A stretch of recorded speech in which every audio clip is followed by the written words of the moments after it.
President Trump just closed the skies over Venezuela and sent the world's biggest warship to back it up. This is the moment the United States draws a line in the sand against a narco state. To all airlines, pilots, drug dealers and human traffickers, please consider the airspace above and surrounding Venezuela to be closed in its entirety. And we'll be starting to stop them by land also. No ambiguity, no caution, just action. Post, the US does not have the authority to close another country's airspace. Caracas didn't dispute the trafficking. They disputed the authority. The government in Caracas issued its own statement attacking the Trump post, saying Venezuela denounces and condemns the colonialist threat that seeks to affect the sovereignty of its airspace, constituting a new, extravagant, illegal and unjustified aggression against the people of Venezuela. Trump's post wasn't just a post, it came with hardware.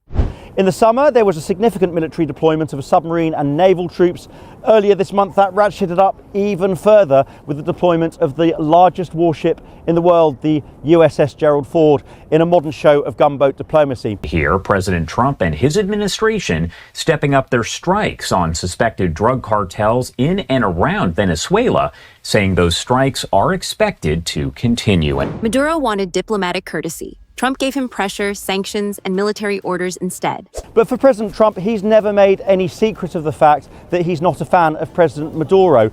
During Donald Trump's first term in the White House behind me, he openly supported the removal of President Maduro as president of Venezuela.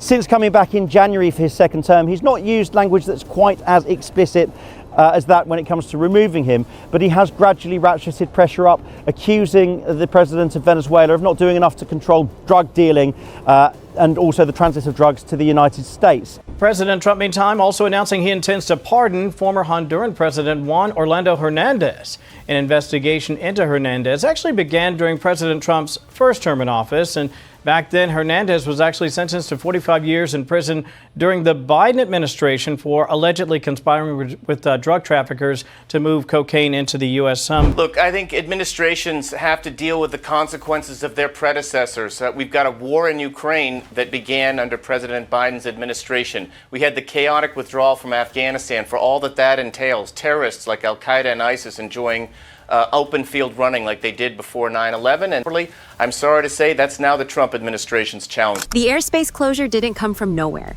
It was the answer to years of neglected borders, failed security, and a growing vacuum of enforcement. Subscribe to TFN for more stories like this.